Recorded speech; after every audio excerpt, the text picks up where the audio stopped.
Rebonjour tout le monde. Bon, aujourd'hui, je vais vous parler un petit peu plus alors de cette fin des temps, parce que j'ai fait une première vidéo en parlant de la fin des temps.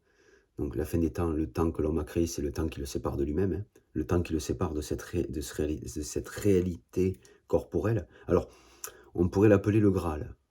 Le corps, c'est le Graal. Parce que c'est à l'intérieur de ce corps que tous les possibles résident. D'accord? Donc, c'est le Graal.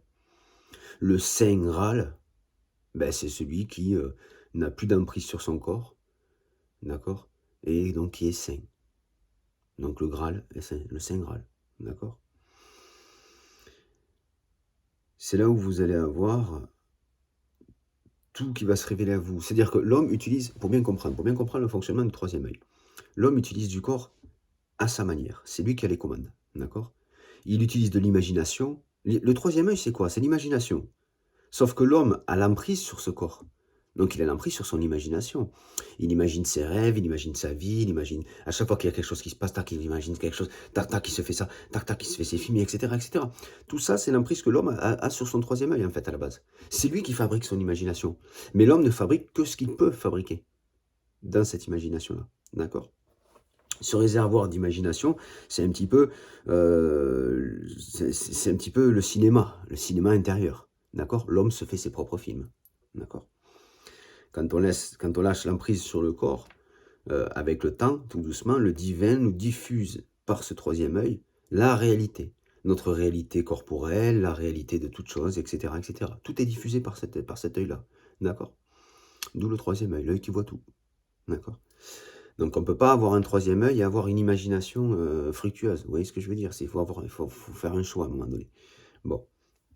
Donc il y a ceux qui vont s'imaginer leur vie, il y a ceux qui vont se... Voilà. Et il y a ceux qui vont voyager dans cette réalité avec leur désir et ces choses-là. Bon.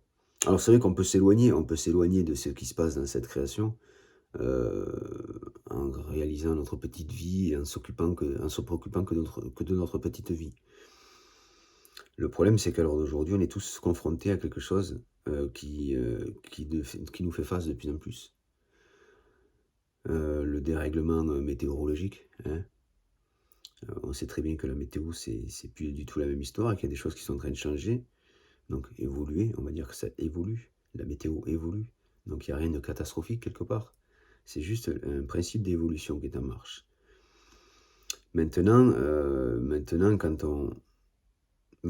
on cherche à prendre conscience sur cette réalité, c'est ce que je me dis, je prends conscience dans tous les cas qu'au final, il n'y a que ceux qui prennent conscience de qui ils sont, de leur corps, de comment ils vivent, qui prennent conscience un petit peu aussi de ce qui se passe dans cette réalité.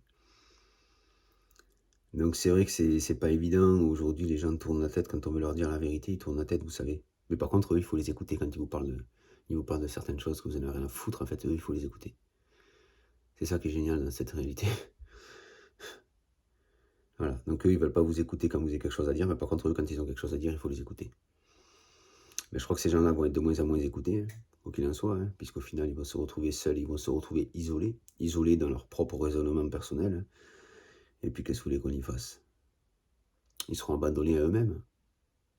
Quand on se sépare de cette création, au final, c'est nous qui nous isolons quelque part. On s'isole. Alors moi, je me sépare, parce que moi, ça résonne chez moi aussi, parce que moi, je suis dans un truc inversé. Alors, c'est très spécial, parce que je me sépare de cette création, mais de cette création diabolique, hein, de ces enfers, parce que je ne suis pas attaché, je ne suis pas lié à ces enfers-là. Je suis plus quelqu'un qui a été chercher le Saint Graal, hein, le Saint Corps, un corps sain, pour justement avoir une visualisation saine, non égoïste, donc pure. Alors, si vous doutez, hein, je vous le dis, je ne mange pas de viande, je ne mange pas de poisson, je ne mange pas d'œufs, je ne mange pas de gras, pas d'huile, pas de vinaigre, pas d'alcool, pas de sucreries, pas de gâteau, pas de gluten. Ah non, mais c'est énorme tout ce que je mange pas. C'est pour ça que je vous dis, je suis dans le Saint Graal. Je sais de quoi je parle. Toutes mes restrictions, elles sont pas là pour faire beau, quoi. D'accord? Je suis allé chercher la sagesse qui se trouve derrière toutes ces restrictions. Je suis allé chercher l'œil qui se trouve derrière toutes ces restrictions. Donc je vous parle en connaissance de cause. La vidéo fait 5 minutes, je reviendrai plus tard. Je vous souhaite une bonne journée et puis je vous dis à bientôt.